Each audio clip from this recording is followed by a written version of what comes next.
আজ থেকে আর 1 মাস আছে দুর্গাপূজা। তো আজ থেকে প্রস্তুতি শুরু হয়ে গেল আর খুবই ভালো লাগছে। আর 1 মাসে সব কাজগুলো সেরে নিতে হবে। আর মার্কেট তো আছে। হ্যালো এভরিওয়ান, কি খবর, কেমন আছেন সবাই? দূরেও কাছে যে যেখান থেকে আমার আজকের এই ভিডিওটি আশা করছি সবাই ভালো আছেন। তো এই তো সকাল সকাল পুজোর ঘরে আসলাম। তো প্রতিদিন যেটা কাজ, তো আজকে তো ষষ্ঠী পুজো। তো সকাল থেকে উঠে ফুল পাতা তুলে তো আবার ঠাকুর ঘরে চলে আসলাম। তো আজকে সকালে রান্না তো নেই, রাইস কুকারে শুধু সিদ্ধ ভাত দিয়েছি। আর আজকে তো পুজোর জোগাড় করে নিচ্ছি। আজকে ডিঙি ষষ্ঠী, আজকে থেকে 1 মাস থাকবো পুজোর। তো আজকে থেকে শুরু পুজোর প্রস্তুতি। তো সবার ঘরে ঘরে তো কাজ থেকেই থাকে। তো এভাবে ডিঙিটা সাজিয়ে নিচ্ছি। তো ফুল পাইনি, ডিঙি সাজানোর জন্য অনেক ফুল লাগে। আর যে এইভাবে আমরা ডিঙিগুলো সাজিয়ে দেই। তো আমাদের সংসারের কাজের থেকে এই তো পুজোর সময় একটু বেশি দেওয়া লাগে। যেদিনকে পুজো থাকে সেদিনকে তো অন্যদিকে রান্না অতটা সময় দিতেই পারি না, শুধু নিরামিষ যে রান্নাগুলো হয় সেগুলোই করে নিই। ছোট থেকে এই যে ডিঙি ষষ্ঠী এলেই আমি এই কাজগুলো করতে খুবই ভালোবাসি। মার সাথে এইভাবে কাজগুলো করতাম, মানে এইভাবে ফুল পাতা তুলে ডিঙিগুলো সাজিয়ে দিতাম আর আমার নিজের জন্য একটা ডিঙি বানাতাম। আর এখন সত্যি সত্যি নিজের জন্য এগুলো গোছানো লাগছে। সংসার জীবনে সবারই এই নিয়মটা করতে হয়। তো এই তো রান্নাঘরে আবার চলে আসলাম।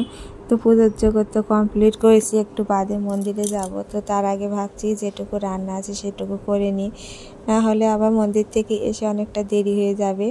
তো একটু তাল ধাপড়ি করছি, তালটা গুলিয়ে নিয়ে কলা, চিনি, ময়দা এগুলো দিয়ে মাখিয়ে নিলাম। আর এই যে কলার পাতায় এই চাপড়িগুলো করছি, মানে পুজো শেষে এই চাপড়ি খেতে হয়। তো আমাদের যেটা নিয়ম, তো চাপড়িগুলো একে একে ভেজে নিচ্ছি। আর চাপড়িগুলো কিন্তু আজকে খুবই সুন্দর হয়েছিল।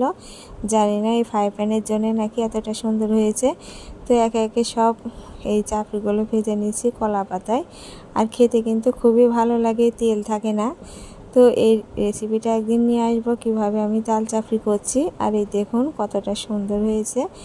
আর এবারে আমি সবগুলো চাপড়ি ভেজে নিলাম। আর আজকে থেকে তো আমাদের দুর্গাপূজার প্রস্তুতি শুরু হলো। আজকে ষষ্ঠী, আর অনেকটাই ভালো লাগে মন থেকে। জানি না এবার কতটা হাসি খুশি করে দুর্গাপূজা পার করতে পারবো। তো ওইদিকে চাপড়ি ভেজে এসে এতে সবজিগুলো কেটে নিচ্ছি। যদি সময় থাকে এই সবজিটাও রান্না করব, কিন্তু মন্দিরে আবার যেতে হবে। তো সবজিটা কেটে রেখে দিয়ে তো মন্দিরে যাব, তার জন্য প্রস্তুতি নিচ্ছি। তো মন্দিরে এসে তো পুজো সবাই চলে এসেছে, আমরাও পুজোয় বসে গেছি। কতটা ভালো লাগছে, সবাই সুন্দর করে ডিঙ্গি সাজিয়েছিল যে যেমন ফুল পেয়েছে। তো এই ডিঙ্গিগুলোতে অনেক জবা ফুল পেয়েছে, জবা ফুল দিয়ে কিন্তু ডিঙ্গিগুলো সাজালে ভালো লাগে। তো এদিকে ষষ্ঠী পুজো হয়ে যাওয়ার পর এই তো সবাই আমরা পুকুর ঘাটে এসে ডিঙ্গিগুলো ভাসিয়ে দিচ্ছি। এই হচ্ছে আমাদের নিয়ম যেটা। তো আমি তো সারাদিনের লাস্টের ভিডিওগুলোই আপনাদের সাথে শেয়ার করি। তো সেটাই আজকে আপনাদের সাথে শেয়ার করছি। কেমন লাগছে কমেন্টে জানাবেন।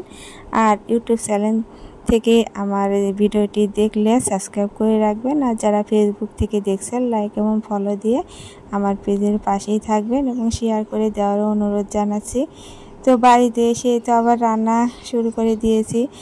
তো পুজো সেরে মন্দির থেকে আসতে প্রায় 1টার মতো, বাড়ি এসে শুধু ওই যে চাপড়ি করেছিলাম ওইটা আর প্রসাদ খেয়ে জল খেয়ে তো আবার রান্না করে নিচ্ছি। তো এদিকে খিচুড়ি, ভাজা, তারপরে 5 তরকারি সব হয়ে গেছে। আর এবারে কয়েকটা রুটি করছি। তো রুটি তো খেতেই ইচ্ছা করছিল না আজকে, কিন্তু খিচুড়ি খেতে ইচ্ছা করছিল, ঝাল ঝাল করে খিচুড়ি করলাম। তবু একটু রুটি করলাম, রাত্রে হয়তো সবাই 5 তরকারি দিয়ে খাবে, কিন্তু রুটিগুলো আজকে খাওয়াই হয়েছিল না, শুধু ভাজাই হলো। রাত্রে আবার লুচি করলাম, ছেলেরা লুচি খেতে চাইছিল।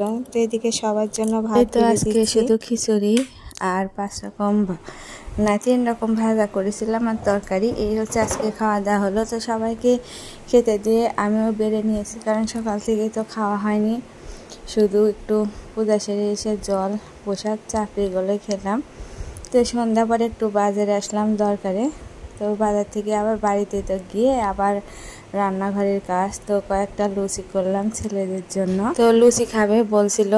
তো যেদিনকে উপাস থাকে সেদিনকে তো আর আমিষ পদ হয় না। তো ওদেরকে একটা সাইজুই থেকে থাকে কি খাবো, তো সেজন্য লুচি করলাম। আর এদিকে দুধ আনা হয়েছিল, দুধটা জাল দিয়ে নিলাম।